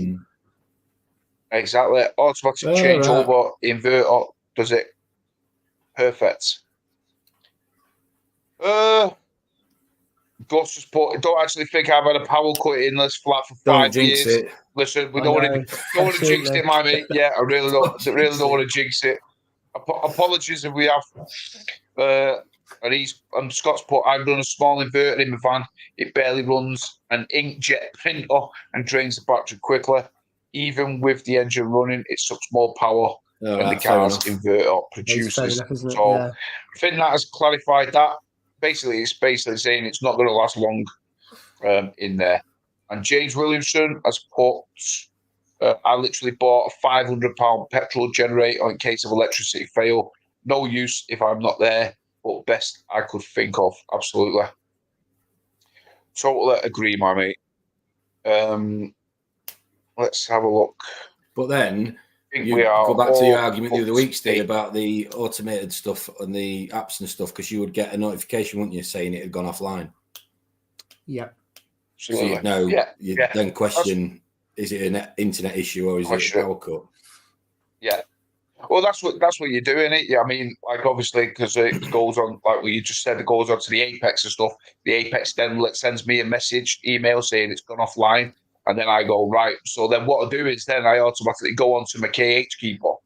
And the KH keeper is obviously what I got. So then if that's offline, then I'm thinking, right, we're in trouble here. And then I go onto the Ring doorbell on my house. And if that's offline, then I know we are in deep poop, mate. You know what I mean? So it's like, right, we're in trouble. We're in trouble here. There's something not right, you know what I mean? For all 3 of those are the 3 that I've got linked right at the top in my phone. Yeah, if all of them have gone offline, yeah, we are in trouble. So yeah, it's it is. It's all like I said. And for the sake of it, to be fair, for one of those batteries, I think on the next tank, I'm definitely going to get one of them put in, just for the sake of it. You know what I mean? Because obviously I'm going to go all SPS next time in my tank, and it's just I'm not. And as you know, SPS they're finicky at the best of times. You don't like being messed about with, and certainly if there's any change in temperatures or anything like that, or water, anything like that, they just they suck, don't they? So it's just going to be worth it for me to do that. But that's good. I guess that's where I'm a little bit lucky with the size of my tank. It'll take a little bit longer to temperatures drop. Yeah, so absolutely. That's a fair point. The next one, not a similar sort of thing, but doing a battery air pump for an emergency. Now I know you have them, don't you, Paul? You have these, don't you? Yes, as I was just saying, I've got 2 or 3 of them down in the shed. I've got batteries knocking around, and I have used them again when we had the power outage for 6-8 hours. One of the tanks didn't have a battery backup on it, so I used it on that. And also, if the battery backups, the batteries just died, I can use those, and they last quite a while because they don't actually use up that much just by the nature of them. So they're I think they're really good. In fact, if you're looking for a cheap solution, I would go with them. But obviously, you need to be at home, and you need to have batteries as well. Yeah. Clearly. And exactly. I always take the batteries out because if you leave batteries in those kind of things, by the time you go use them, the batteries have leaked and it's just ruined all the gubbins inside. Yeah. So I always take the batteries out. Yeah, agree. I've never really used one, so I can't really comment on this one. To be fair, no. I've heard of them, whether people would use them, but I've never used them. To be fair, so I wouldn't be the right person to. They're just really cheap. 15 quid. We're talking about 200 quid, and it's 15 quid. So actually, and look, whereas the Ecotech ones doesn't matter if you're there or not. So that's why you're paying for the money, because it's all built into the product. With this one, you just have to make sure you're there, and it does. Does it? The question is, does it do enough flow for the corals? Because if you really, it's putting oxygen into the water, which is more for the fish. So you could argue it's not going to really help the corals because it doesn't really simulate flow. Yeah. You could argue. I think it depends on how long you're having how long you have a power cut for, doesn't it? In most cases, it's on and off within 10 minutes or an hour. You know, if it's really bad, it's a few hours. And it was fine. To be fair, the coral was all right and the fish was all right. I was just trying to put oxygen in the tank. And to be fair with corals, if you put them in the post, it's 24 hours, if not longer. So if you're thinking they should be all right. Well, it's that. If in most cases, you'll be running a skimmer anyway, won't you? Yeah. Scott's put something here. It's feeling like he should get an exercise bike and a dyno in the tank room. For the missus wouldn't be happy having to power it, but I could feed her biscuits to keep her going. I was going to say something like that earlier, but yeah, mate. Oh God, I bet she's not the side of him anyway. We might not hear of him now. Anyway, John found that funny, and so did Ayla.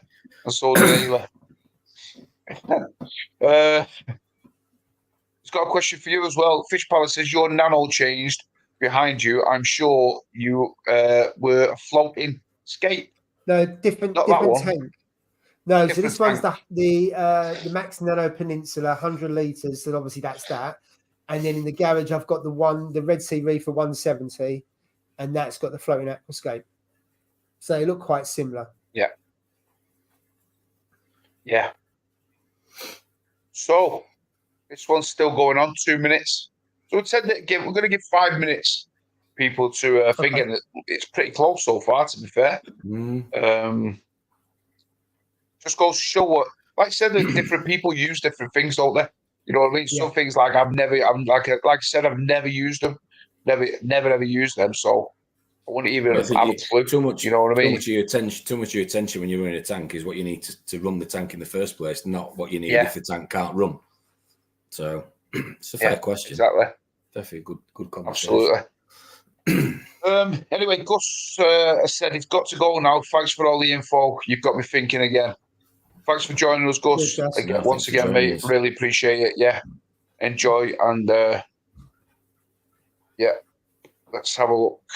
Scott's put, you have too many tanks, you Paul. Get the big one back. Well, is Mrs. Jill, she definitely wants the big one back, but that's another topic. We could probably speak about that for quite some time. So maybe that's for one. Maybe that's for your channel, Paul. Maybe. What a vote. Bring Jill on. We can have like a question. Paul's Mrs. wants a bigger one. Yeah.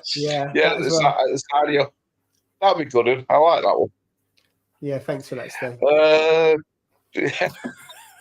Yeah. Right. Let's see where we are. Yeah, let's see where we are on this one. Oh, it's going up and down. It's up and down. Close, isn't it? Yes. Yeah, it's getting close. This is close. This one, mate. I think this is very, very close. Boom. So let's see. I think I've caught up to. Oh, there's another one. I'm looking at grading from my 3 foot to a 5 foot, and like Red Sea, but can't afford new. Is it too risky to buy a used Gen 1? You know what, John? I'll be perfect. I'll be honest, but this is just from me. Yeah, my tank is getting shut down, and I'm only closing the tank because it comes to the point, like I've said before, where my house needs decorating.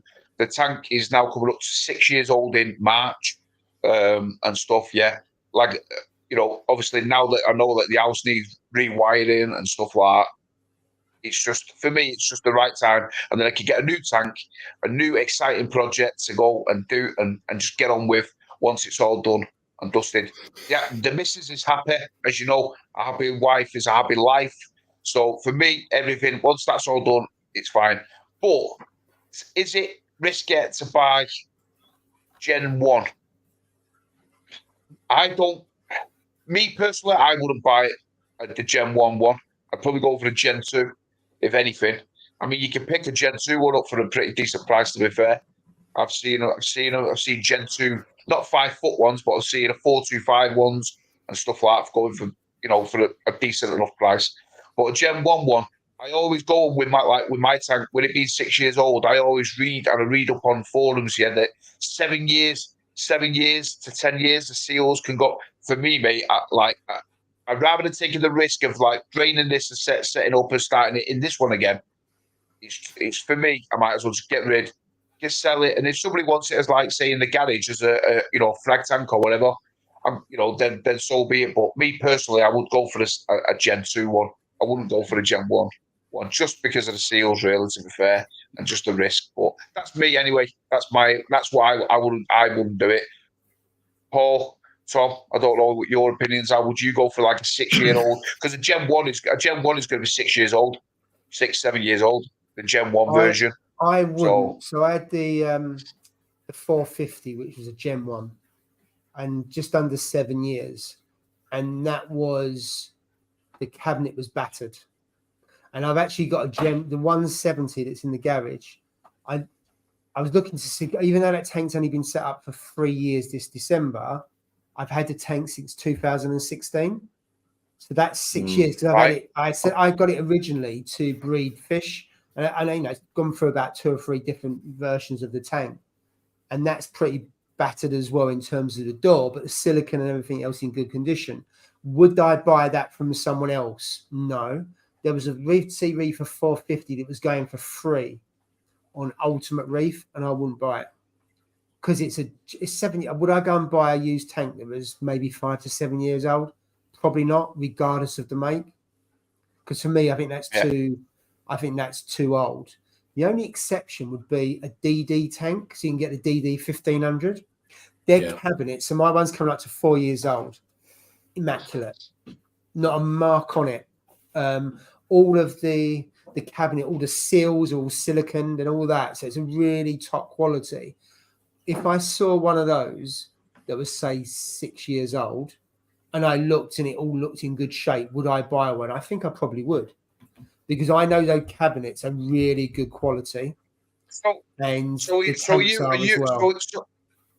are you going off company? Are you going off like reputation there in the sense of like, would you trust a jet? Would you trust a Red Sea one, or would you trust a DD, or would you trust a NIOS one, or would you trust like a custom made one? So I'm not going reputation. I'm going from what I've had. So I had the Red Sea Reef for 450 for nearly 7 years. I've had the 170 for nearly 7 years. I've had the DD tank for 4 years. I mean, obviously that's 3 years difference. And of those 3 tanks, the DD one is the DD tank is a better quality tank than this one. And this is the Gen 2 or Gen 3 or whatever you want to call it, Gen 2. The build on that is top notch because the cabinets are built here. They're ready made in the factory. I think it's more like a custom build in terms of the quality of the work. I've been to the factory and I've seen, only because I busted the weir on it, and it's not mass production. They're handmade and they go around different sections with individuals and stuff like that. So I'm not going by reputation about does this split, did that split. I'm going from what I've owned in the past on that. So would I buy a Red Sea that was over X number of years? No. Would I buy a DD if it's as good a condition as the one I've got? Then yes, I would. I've just answer the question. No, I've just got rid of my 625 XXL at a friend's garage to somebody who wanted it, and I mean that was one heavy tank. That's braceless. Can't remember the thickness of the glass, but very heavy tank. Took 3-4 of us to lift the tank out. I could pretty much lift the cabinet out on myself. That concerned me quite a lot as to when I thought about it, how much weight was being pushed on that wooden cabinet, filled with never mind filled with water. That was just empty tank. And I think the danger with the cabinets for me with those is obviously you don't know how it's been how it's been, what it's absorbed moisture over the years, and you don't know how weak it's going to be until it's too late. And if you bought it second hand, you've got no comeback, have you? Is all I'd say with that. So I think for me, there is issues with the seals, and I get that, and I've seen them on Facebook and everybody else having issues, and I'd hate that to happen to somebody. But I think the cabinets for me, especially when people start drilling holes in the side and this, that, and the other, and I think they're just as dangerous. Reduces the integrity of it, doesn't it? Yeah. When you start, that's what people don't understand. When they drill a big hole to get the cables all through at the back, you're reducing the strength of it. What I mean, of the cabinet. But yeah, I mean, John, you're saying there, you see a Gen 1 525 for 600 quid, 2 years old. I mean, if it's been set up for 2 years, if it was brand spanking new or it had been set up for 2 years out of the box, you know what? Maybe stand a good chance for that one. Maybe, you know what I mean. But I just look into those sort of things because, like we mentioned, and like Tom's just said, it's the stand. The stand is, like you said, the stand. I mean, I always, even now, I'm crazy. I've got a huge spirit level, and I put the spirit level on my tank, and I go from corner to corner, side to side, to make sure there's no movement. It's not the tank; it's the stand. With like little bits of water on it when the fish are split. Over time, it will reduce it. You know what I mean? Like you said, it's the integrity of its strength. You know what I mean? Of it. It will do. We've just emptied stuff out of the fish houses, because I've been shutting that down with building this up. And then we had a sink in there when I had the coral tables. We had an IKEA unit, just an IKEA kitchen unit on plastic legs, plastic feet, had the sink in it. That's been in there probably 3 years. When we came to take it out the other weekend, I'm not exaggerating, it literally crumbled to pieces because of how much moisture it had absorbed being in there for so long. Moisture. And I know that was designed for kitchen. It's not designed for a fish tank. I know it's different manufacturing process, but it just goes to show you how much, materials can absorb moisture in the air. And I'd tread carefully is all I'm saying. Yeah, exactly. Yeah. Boom. Let's see. John, Mick thought about that. No experience. Seen YouTube videos, but would rather have it sealed professionally. Absolutely. Or you could get a Gen 1. It's a great nick. Get it resealed of someone like me to brace it for you. It's a crying shame to take away from the clean lines and open top, but it's safe and will last. Yeah, but definitely a great point there, mate. To be fair, I think for me is you can have a look at the seals, because on the Red Sea You can see when you see some people that the tanks are burst, or you see some pictures, you can see where all of the silicon's been chived, where people have gone along with the flippers and other stuff, and they just go whack. I mean, you can whack into those, and it hits the plastic. But I mean, I'm not being funny. It is not that difficult to be careful with your silicon. And I don't tend to go right to the edges, and then I go in with the credit card, and then just go all the way down with it, and then take it out, and then you're not going to nick it or something like that. Yeah, I'm putting my hand in the tank, but every so often I'll just go with a credit card or something, just go all the way to the edge, and that way I know I'm not nicking the sealer, not on this tank, but on the other two tanks. But that's why they've put the ones on there. Obviously, they've had issues, but some of them are obviously down to people just abusing the silicon. Southeast Reef, Mickey Boy, would you do him a tank, Mick? So there's another guy there. Hopefully next year, I'm sure he'll be able to sort you out. Southeast Reef. Let me have a look. And that's one thing that I would probably get is. So glad we went for an aluminium stand. I think that in fact that's what I will do. No matter what size tank I get, that's definitely what I'm going to be doing. Is an aluminium stand, no doubt about it. It's just safer, and like you've just said, it's that extra peace of mind as well, long term. So, Nick's in the house. Evening, Nick. Hope you're well. What's interesting, right, on that, when the really old Red Sea tanks, there was the S-Max tanks. There was like a 400, a 500, and a 650, and they still sell them, but not many people buy them. And they're lovely. I mean, they're heavy as what, but they're lovely tanks. They're deep and they're wide. With the built-in lights. They have the aluminium stands. And you build it. You think, why on earth would you not do the red? I mean, it's probably cost related. It's got to be. Why would you not have done the Red Sea reefers with that? But I mean, I when I first looked, I looked at the S-Max ones, but I couldn't see them around, and they were so expensive. And you got all the kit with them, didn't you? But I've seen a couple of them. They're really nice tanks. You know what I can't understand with like manufacturers, is what. All right, granted, they were building with wooden stands. This whatever wood it is. Why don't they give you an option? Why don't companies give you an option of, these big companies, I know you say it's cost, Why don't they say, look, you can have it on this is what it comes with, like they do with everything else. They give you an option to buy this, like that, like this reef pump, this pump. Why don't they just say you can have an option to have it on an aluminium stand as opposed to a wood-based stand, Except it's going to be X amount of money. Why don't most companies do that? Surely it's not going to be hard. It would have something to do with the money and the cost. But you pay more though, don't you? It's out there.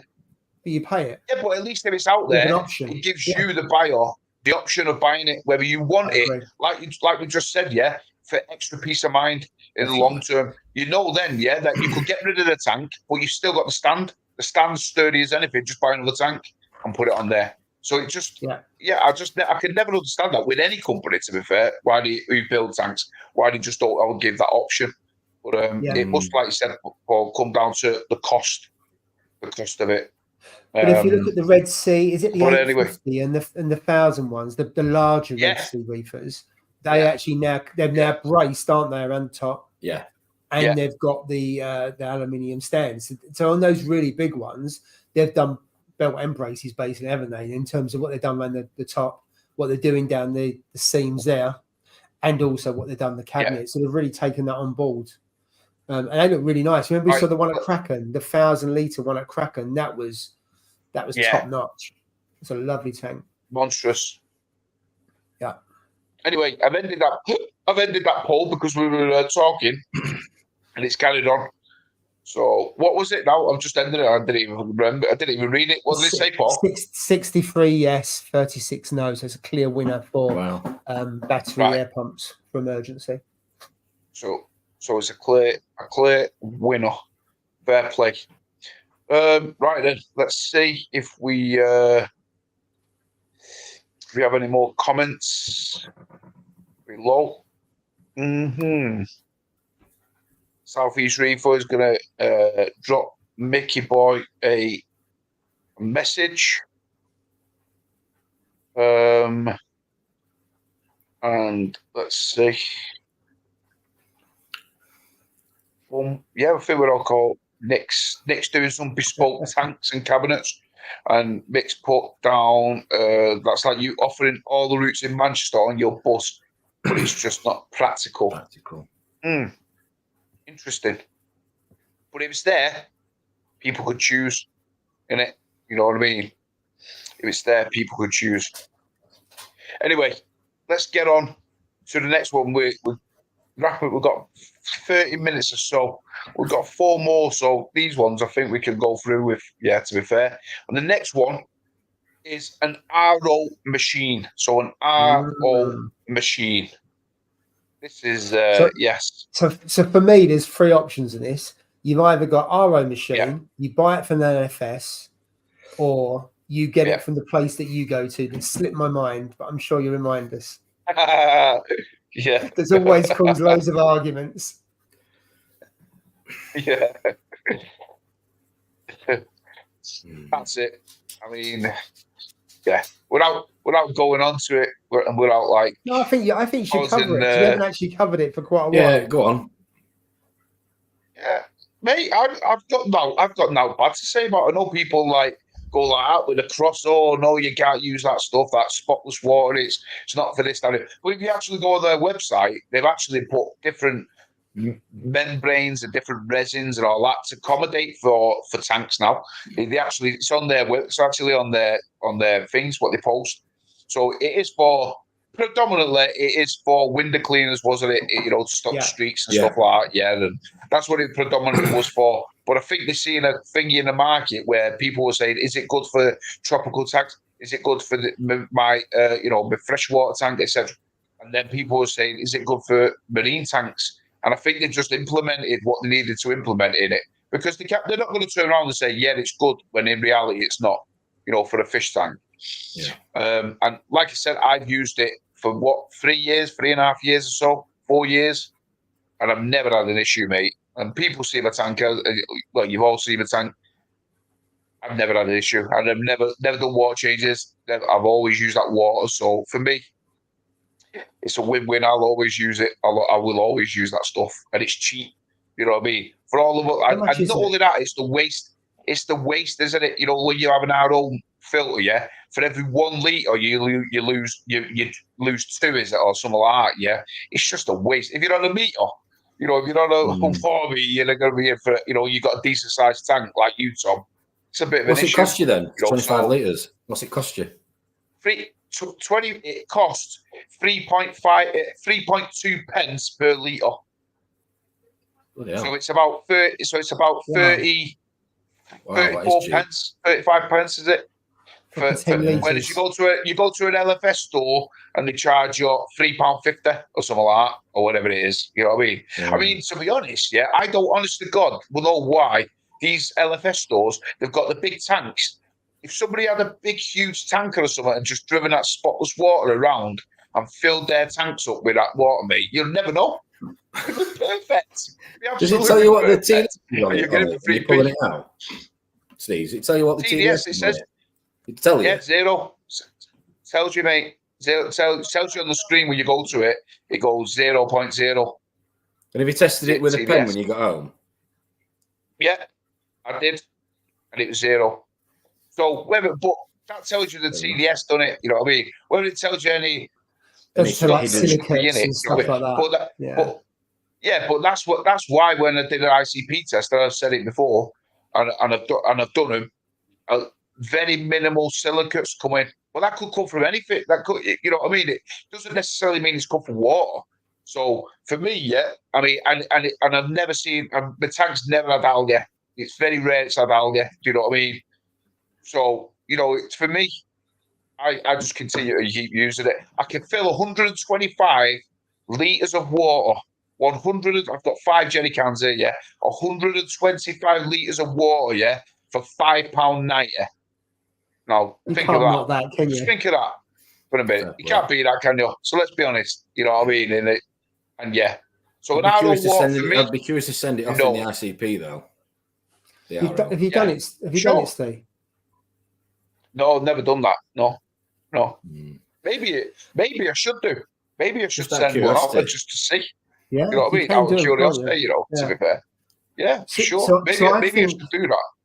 Yeah, I think they're franchises. So there's one that's down the road from me, probably about, I think, 25-minute drive. And that one gets some stick that actually is not particularly good. So I think it depends on whoever's maintaining it. I mean, Jay absolutely loves it, doesn't he? I mean, he goes there sometimes and doesn't get charged at all. So you can imagine how much he's skipping down the road if he hasn't got to pay for his RO.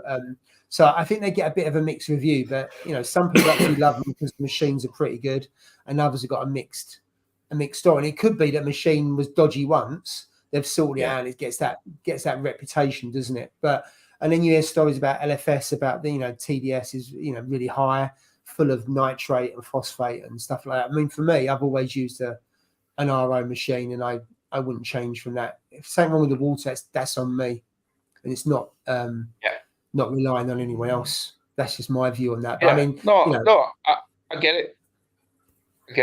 I totally get it, mate. I mean, this is not a thing of saying like plug in. Oh yeah, you must use this. You need to use this. Absolutely. If you want to use, I mean, the amount of times that I flooded my house, my kitchen, and my missus is going to look at me with a frying pan, ready to whack me over the head with it. You know what I mean? Yeah, it's been quite a few times. When I had the 170, because I used to do it when I had the 170.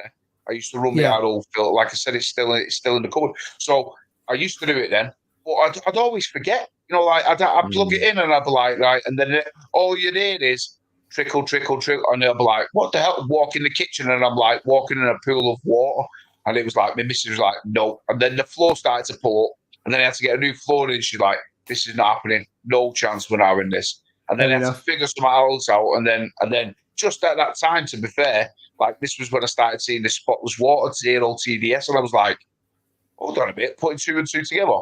0 TDS, that could go in a tank, can't it? And then I started and I never looked back. So, well, like you said, Paul, I suppose it does go on like the people who maintain it, the engineers and stuff like that. They're up to it and they change the resin and then stuff like that. But where I go, it seems spot on. Thing is, as well, is that we've been saying this for weeks. Obviously, the obvious, getting a bit quieter, people are packing up, etc. So there's even shops that are packing up. So it's becoming harder for people to access these things, including water. So it might be that somebody has to travel, I don't know, 40-mile round trip of the cost of whatever time and fuel that they may as well save having, an RO machine at home. And it's not just that; it's that emergency. You wake up at whatever time you've had an issue and you can't get to your local LFS because it's whatever miles away. You've got to go to work and you're running out of water. What do you do? So I think, again, going back ironically, I think there's a bit of a link. There's a bit of a link here with the RO machine to the battery backup scenario. It's always having it in case of an emergency as well, is what I'd say. True. No, I agree. Yeah, I agree. And actually, my RO machine stays in the garden unless it starts getting frost on the ground, in which case it then goes somewhere else inside, because it will it'll crack the canisters on it. So you put the missus outside and put that next to you, yeah? Yeah, absolutely. So John's put, those are great. What we don't need is multiple YouTube videos, having different views. Better to stick to people like you and the viewers here. Really appreciate that, John. Thank you. And we have a new subscriber, Daniel Bennett Sports Highlights. Even Daniel, thanks for subbing, mate. I really appreciate it. Yeah, join us every Friday night on our Instagram. Check us out on our Instagrams, and that's where you'll be able to see whose channel it's going to be on the following Friday. So appreciate the sub. Southeast Reefer has put, with the waste we have, with the waste, have a big pump and redirect the waste back. Well, I suppose, to be honest, you can run one of those pumps on it, can't you? The what they got, the booster pumps, which boosts the water on the RO. You can run the booster pumps, can't you? And then you use less water, don't you? Yeah, sorry, you lose less wastewater. So I suppose you could do that, and they're not all that dear, to be fair. They're only about 80. So I found the boosters. So go on, Tom. You go first. You might be answering you might be saying what I'm about to say here, but I'll let you finish. When you use a booster, I've done a video with 100 gallons per day. The 150 gallons per day. The 150 was double the production to the 100. If I put a booster on it, it doubled the production of the RO water. And now I've got really dirty water going in. So that 50 gallons a day doubled it, and then this in terms of the production, and then the booster pump doubled it again. So the booster pump, certainly for me, was definitely worth it, because it puts the pressure up to that optimum level, and it pushes it through, and it makes it work far more efficiently. So I got double the amount of it does, but it absolutely hammers your membranes. Yes. Yeah. Absolutely. Yeah. But it's pushing more water through, isn't it? Yeah. Yeah. More PSI. That's what it's for, isn't it? It pushes the more PSIs going through, isn't it? Which I think the optimum is about 70, isn't it? That's what I've heard. It's about 70 is the optimum. Yeah. 70, 100 is too much. I think it is. 100 is too much, yeah.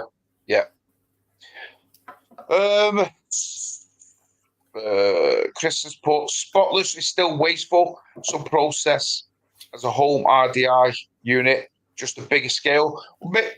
You're possibly right there, to be honest, Chris. Like you said, I think if anything, like, recirculate, especially like big company, like the amount of water that they have to produce. You know what I mean? I mean, their tanks must be absolutely ginormous. You know how they do it.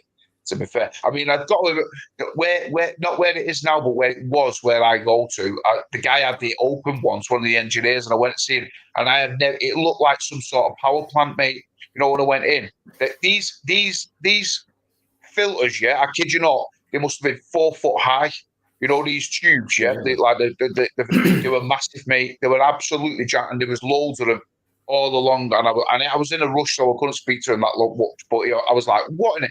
And the resin things, they was about 3 foot long on the top. And I was like, and that's the amount what they push, the water that's pushing through. Wow. So I was like, God, I wish I'd stayed and just asked him more questions, about it, because that's what I'm like. I would have just kept on asking him. I'm bored the living day out of him, probably, but it's interesting how it works, you know what I mean, to be fair. Let's see.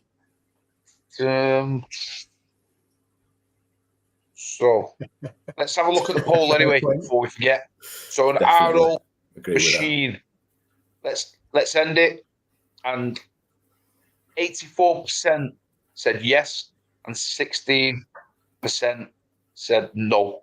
So I think that's unanimous. Probably our highest. That's our highest one for yes. I think it is. Yes. Yeah, it is tonight. Yeah. Yeah. I think it is. Having said that, no, did we have 100?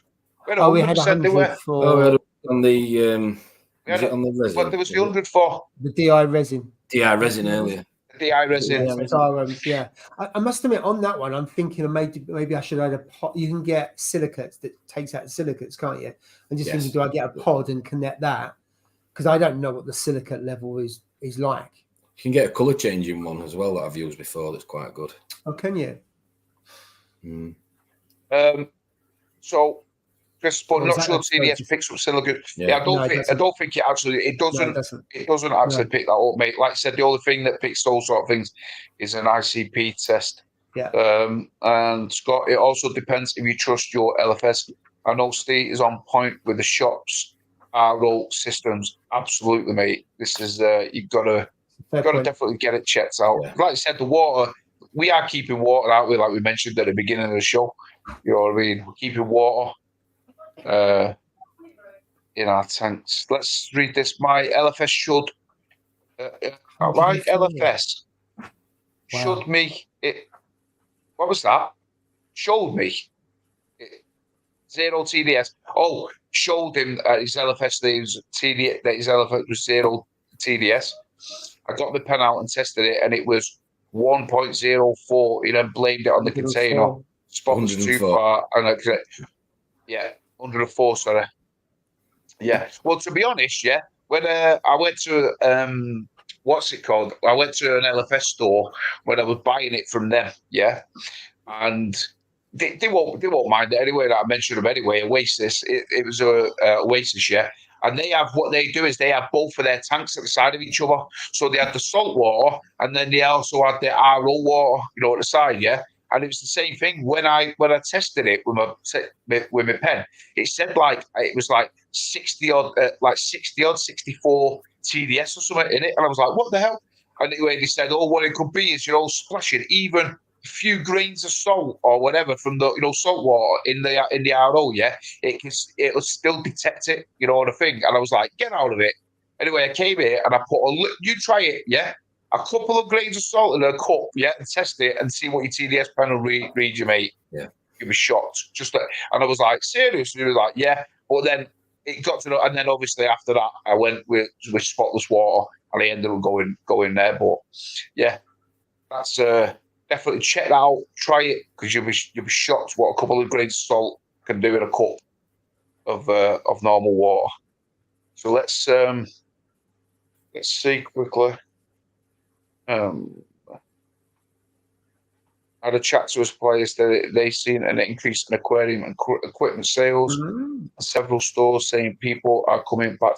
Well, that's fantastic news. That's what we want, don't we? To be fair, seeing someone break down their tank and seeing their fish is sad. Selling their fish, yeah, absolutely, mate. It's totally is. To be fair. Cottage Reef, he obviously hates spotless water. I won't be putting window clean water in my tank anytime soon. I've seen how shit my windows are, and after they've been cleaned with that crap. Yeah, you know what? I can't say anything about that, can I? I just a mixed view on that, don't you? It polarizes people's opinions. There's absolutely nothing I can say about that, mate. Absolutely nothing I can say about that. Yeah. Bloody phone typing is crap tonight. Sorry. Maybe episode 3. Do you need salt water in your tank? It's possible, mate. Hey, going on to that, let's have a look. We've only got a couple more, and this one will probably tickle your fancy, John. The next one is: do you need fish? So, do you need fish? Now, I don't know who's written this one. Was it you, Paul? Did you write these ones down, or did somebody in the chat put it last week? I copied it from the chat. Last week. Oh, you copied it. So, guys, do you need fish? So this will be interesting to see. Who's going first? I'll let you go first, Tom. Whichever one. Or do you want me to go first? I'll go. I'm just gonna. Well, I'll just say 100%. You do. Of course you do. Yes, 100%. You need a eating, pooping, swimming machine in your tank. Of course you do. Yeah. I think we know what this one's going to be. To be fair, but like it goes. Thing. I suppose you could say, like, do you need loads of fish, or I've said that could be on how size of your tank. You can go on the size of your tank, don't it? You know what I mean? To be honest, so yeah, I suppose you couldn't really say that. But like for me, I'm a coral guy. I'm all for coral meat. Yeah. So if I could get away with a tank, without having fish in it, I would do. I would certainly not. Or I'd just have a pair of clowns or something like that. Just a look. That's it. Fish. But for me, mate. But like I said, I love coral. I just think of coral is a reef tank. Yeah, fish make it. Don't get me wrong. But if I had the choice between fish and coral, I'm choosing coral all day long. You know what I mean? So if I could get away with a couple of fish in the tank and have all the coral, then yeah, for sure. But like, obviously, you definitely need fish in your tank for the reasons that Tom's just said. Must they do different jobs, don't they? If you've got tangs and stuff, nipping at stuff, algae control, all that sort of stuff. Yeah. You could balance it with chemicals, but what's the point? It's not a reef tank. It's easy with fish. When I first started out, I set up a frag tank, and I put frags in, and there was no fish, and the corals really, really struggled. And as soon as I put fish in, they were fine, which is obvious because Mickey Boy's got in there. You can add NO3, PO4, absolutely. I just think it's a lot easier, and it's more natural. But you're right. Could you find an alternative? Yes, you could. But it's a bit like RO and other things like that, isn't it? It's just a damn sight easy. And I mean, if you think behind you, Tom, if you didn't have any fish there, it wouldn't look anywhere near as good. Well, exactly. I know you haven't got any coral in there, so you'd have some movement and stuff like that, but it's complements. Yeah, exactly. It's the aesthetics, it's the colour contrast, it's the different breeds, the shoaling, all the different elements of it, which makes it more interesting. Why I wanted a reef tank in the first place. You know, it's like having a Sunday dinner without any meat.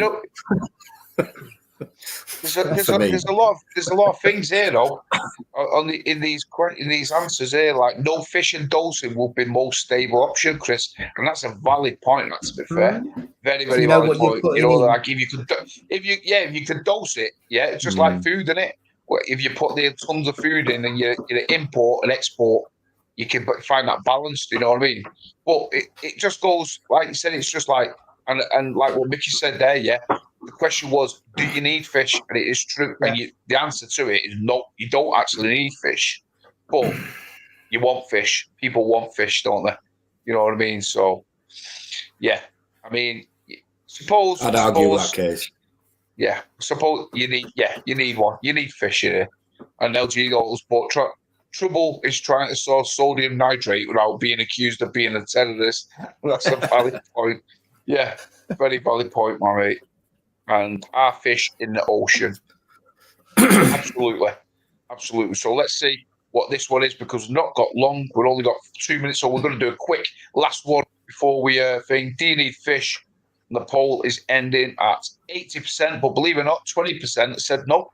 So 20% of you guys said you don't need fish. So the next one and the last one is going to be, and it's only going to be a short one, guys, it's going to be, do you need frag plugs in your tank? Do you need frag plugs in your tank?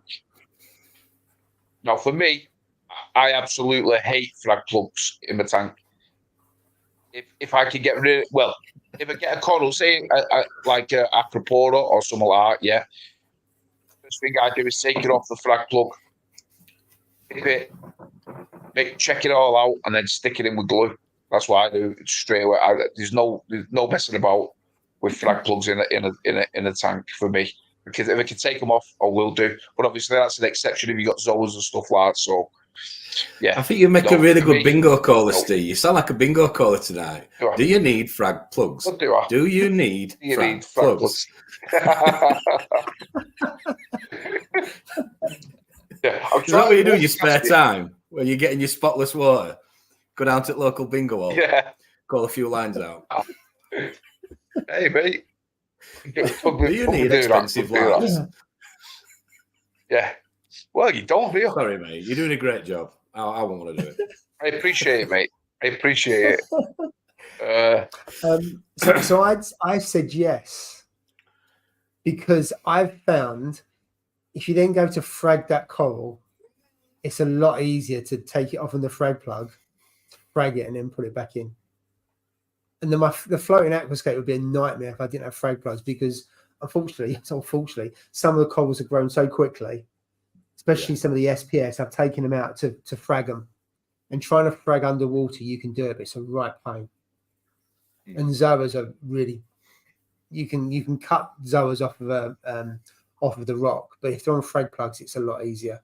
So for me, it's yes, because it helps me to, if things are growing really well, to frag them and stop them all growing into one another and stuff like that. No, so sometimes when you take a frag plug out, you can take it out permanently and leave the remnants of the coral to carry on growing, can't you, around it? Yeah. So that's why I've said yes. I'm just. So you've said yes. What about you, Tom?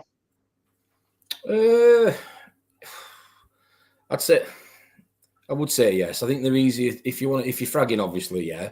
I mean, I've used little stones before, little bits of gravel. I've even used just milliput on its own and not even used the plug. Rock rubble, stuff like that. Yeah, stuff like that. I've used lots of different things over the years, and I think plugs are cleaner. They're better for posting again or transporting. I think aesthetically they look nicer. I'm a big fan of frag plugs, to be fair, but I think you can go a bit OTT again with certain ones because some of them are a bit big and a bit excessive. So I don't know. I think the concept's good.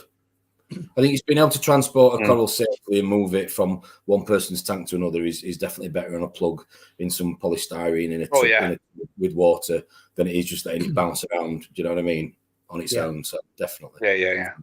Plus, you give it. Plus, I think from a buying, if you're on the receiving end of a frag plug, there's nothing better than seeing a frag when it's based out when you receive it, is there? Yeah. Suppose. But that, I always come back, especially like with, with SPS corals and stuff like. Even though it's based out, and I get you, it's it's settled and it's like done and stuff like. It's rested and etc. I always find you'll always find little gaps where potential bugs or pests could be and stuff. So that's the reason why I just have this phobia of, not necessarily that it's going to be, because it probably won't do, but just to take it off and then stick it directly onto the rock. You know what I mean? Especially if it's going in my tank and I'm not thinking of, if I'm selling them, that's different. You know what I mean? Because then I give the person the option of taking it off. If they want to, if I let it base out, they can choose. If they want to take it out, then fair enough.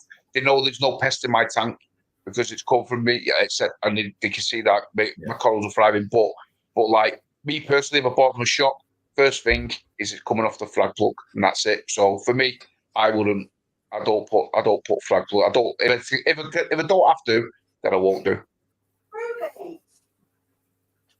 Anyway, let's end this because we did run a little bit late.